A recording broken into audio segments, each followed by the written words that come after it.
Hello! Okay, so yesterday I decided to venture out of my home. I know, right? And go see Suicide Squad. Because I like superhero movies. I don't know, I always try to go out to the movies at least once a month just because. And I had heard a few bad things about it. And I guess I kind of wanted to just see for myself. I wanted to go and see how bad it was. I tried to, just approach it from a neutral perspective and not think of all the things I heard, and just watch it and just, critique it a little bit. I mean, not get too artsy, not get too intense, but, analyze it a little bit. So here is what I thought of Suicide Squad. Um, the opening kind of seems a little cheesy. It's got that real cheesy superhero feel, which I really like because, I'm a fan of the Tobey Maguire Spider-Man movies, so I love that. I love that cheesy feel. I'm fine with that. It's all good. I don't need constant realism. I don't need it to feel like The Dark Knight. The Dark Knight was too real for me. I had literal anxiety in my chest while I was in the theater. I need to have a little bit of realism with some cheesy fun thrown in there, and this was a good medium for me. Moving on to the characters. Will Smith, awesome job. I was kind of upset that he wasn't in Independence Day, the sequel, but I'm glad he wasn't. I'm real glad that he chose to do Suicide Squad instead of that project. Who else was there? Mr. Croc. I don't know. He's really scary. I wouldn't want to meet him on the street. The effects, I don't know. It has to be effects. It can't be makeup. Whatever they did to make him look that way, too much. A little too terrifying. Harley Quinn. Harley Quinn was basically like perfect.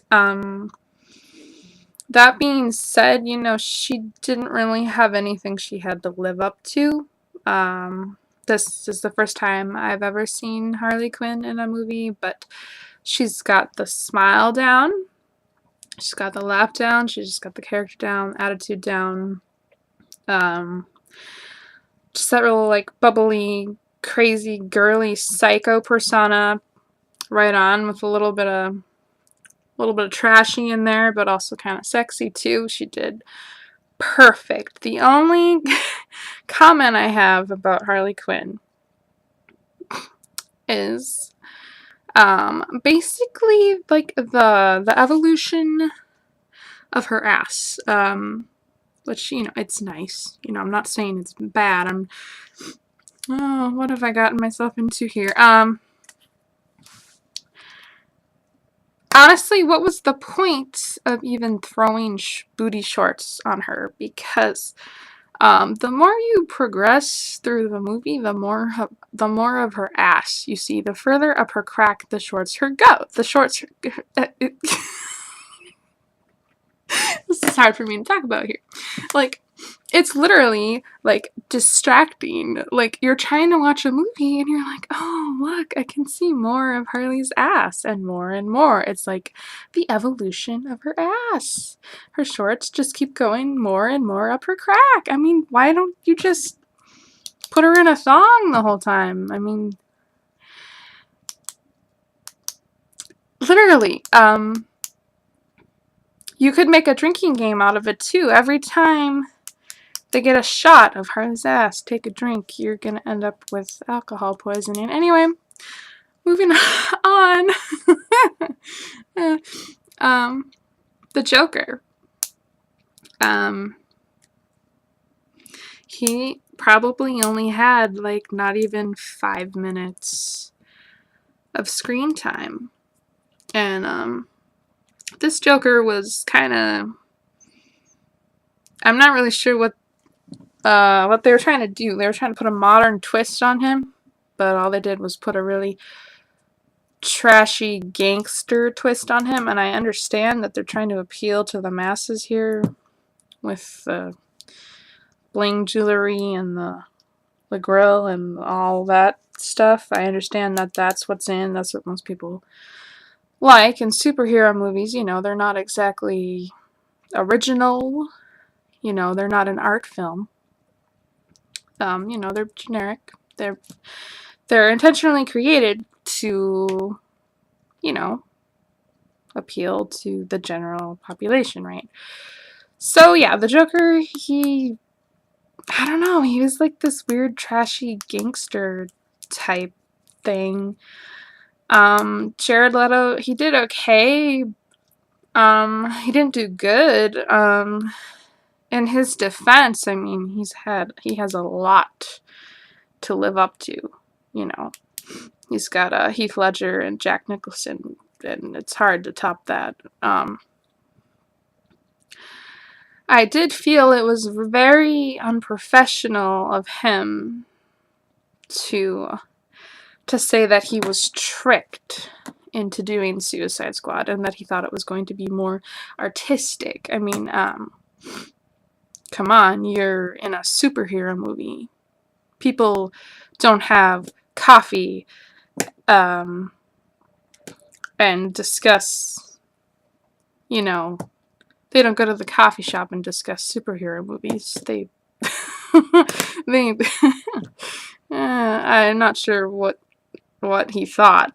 He thought he was gonna be in like some kind of art film in black and white with political elements and themes and symbolism, and I don't know what he was thinking, but that's not, whatever. It's very unprofessional of him to insult a project he was in. It's kind of an insult to all the hard work that everyone put into it. When you're part of a team, when your team fucks up, you don't go back and say like, oh, they tricked me into it, just because you did a bad job or you didn't do as good as you wanted to.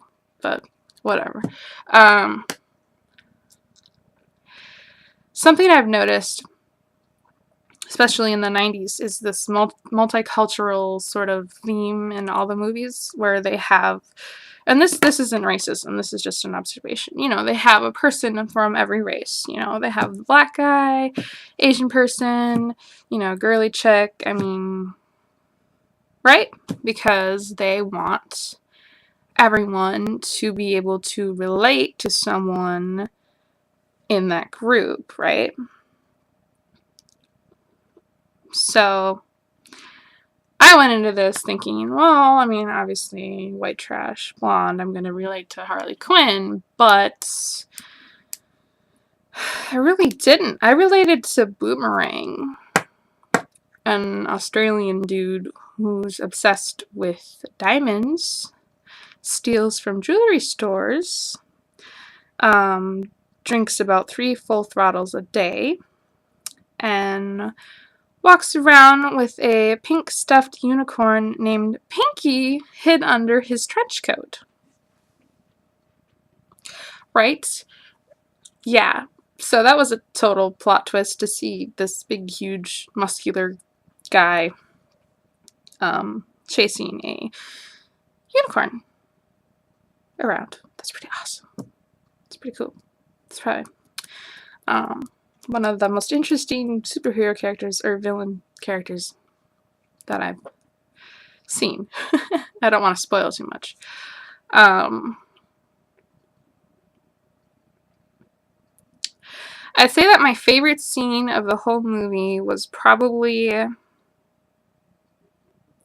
Harley's baptism, and that might sound really, really strange, but that's like the only word I can think of to describe it. Like, basically she, like, takes vows, kind of, and then she, like, gets dumped into a vat of acid to become, like, the Joker, and then, like, their clothes are melting, and they're, like, making out in a vat of acid, and it's pretty cool, yeah. Yeah, okay. Anyways, my least favorite part was probably the scenes where the Joker had actual, like, dialogue, because, like, it just felt so generic.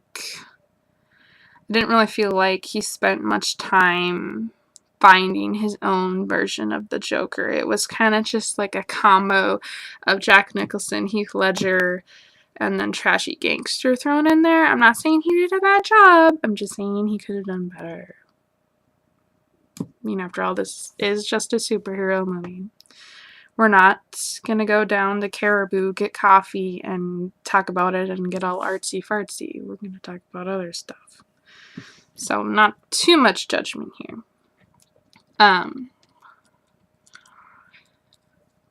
Yeah, all in all, I mean, I feel like it was worth it. I enjoyed it. I had fun. For me, I have a hard time remembering. Well, not remembering. I have a hard time forgetting that I'm watching a movie. Like, there's a word for it. Where you, like, I don't know how to explain it. I don't remember what the word is, but it's like where you don't get distracted. You're not thinking about your problems. You're not thinking about life. You're able to get sucked into the movie and actually watch the movie and focus on the movie. And normally, I have a really, really hard time doing that. Because I'll be in the movie theater, I'll be sitting there like, oh my god, I hope my mom's okay, she's at home, she's alone, I wonder what so-and-so's doing after this, I have to, like, do all this stuff, like, you know, you're supposed to go to the movie theater for an escape, and I'm sitting there having an anxiety attack because I'm so stressed out and worried about shit, and I just can't relax and concentrate on the movie, and this movie, like, actually was a distraction for me, an enjoyable distraction, and like, I had fun. So, I mean, it must not have been bad if it was able to entertain me and distract me. I mean, yes, the Joker was kind of a disappointment, but Harley and her booty shorts kind of, you know, they just kind of make up for everything. What can I say?